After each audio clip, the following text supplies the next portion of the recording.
Hi. Well, here's something you don't see every day. This is a Springfield Armory 1911 V-16 long slide in 45 Super. I imagine a lot of you are not really familiar with what the 45 Super is. And essentially, it has the same outside case dimensions as a 45 ACP, but the case base is considerably thicker and it's loaded to much higher pressures than a 45 ACP. Much higher than a 45 ACP plus P. Now, I believe the loads I'm going to shoot today, I got some of this buffalo bore 45 Super out here. And I believe the muzzle energy on this load is around 650 foot-pounds of muzzle energy out of a 5-inch barrel. And with a 6-inch barrel, it'll probably be a little higher than that. And that's roughly the same as a hot-loaded 10 millimeter. Or you could say it's about halfway between a 357 Magnum and a 41 Magnum. Or, well, here's a comparison that might resonate with a lot more people. You know, just your basic 9 millimeter range load, 115 grain ball ammo.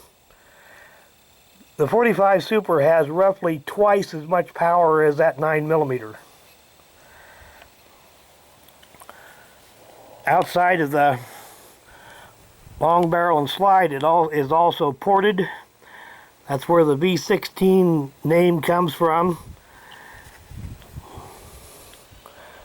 16 ports on the barrel, cut out on the slide.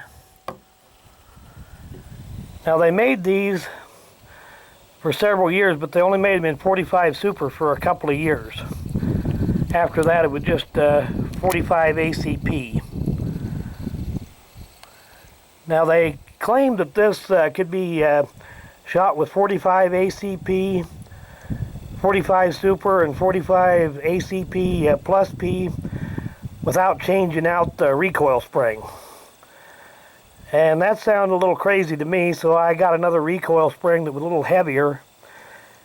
And whenever I shoot 45 ACP or the plus Ps, I'll use the original spring. Whenever I shoot the 45 Super ammunition in it, I'll put in that heavier recoil spring, which is about 4 pounds heavier than the original one. But anyway, I'll get this thing loaded up and we'll fire a few shots through it today on camera. Other than having the long slide and barrel, it also has a cone barrel with no barrel bushing. But other than that, it's pretty much just a 1911. Same controls, manual safety, slide release, magazine release, grip safety.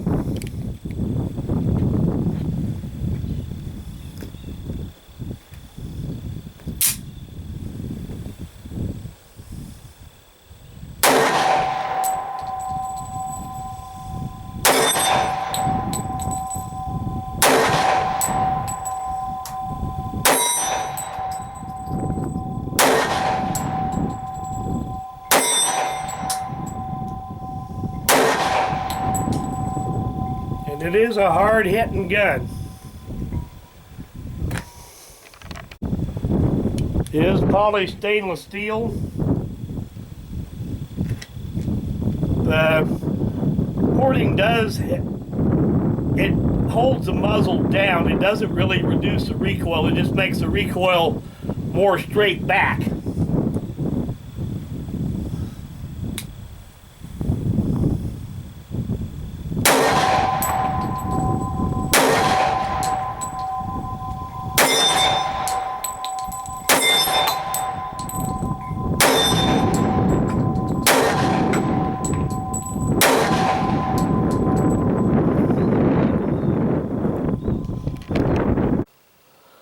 Well, these long slide Springfield 1911s are kind of rare guns. They were only made for about 10 years.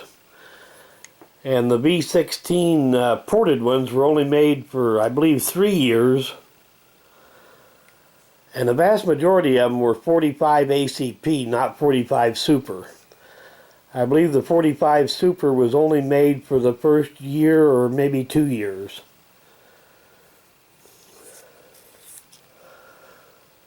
Nice quality.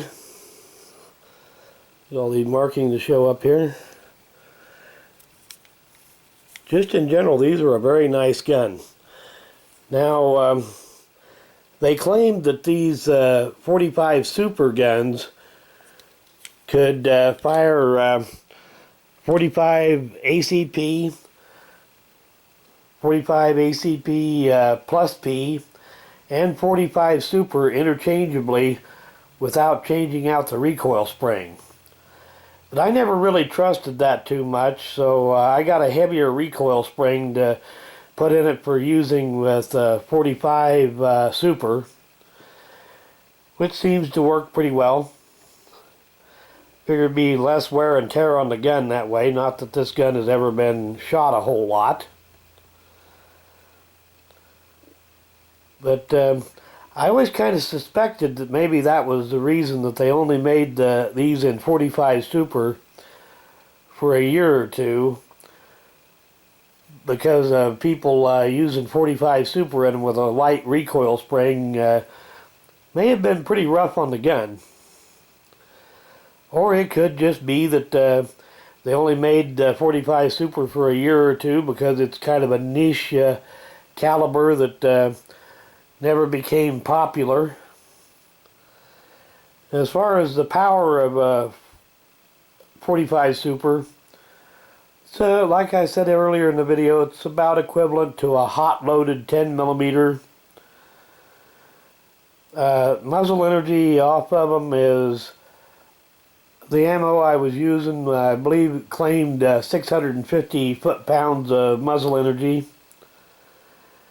Whereas your, say your typical 357 Magnum load maybe has 500 or 550.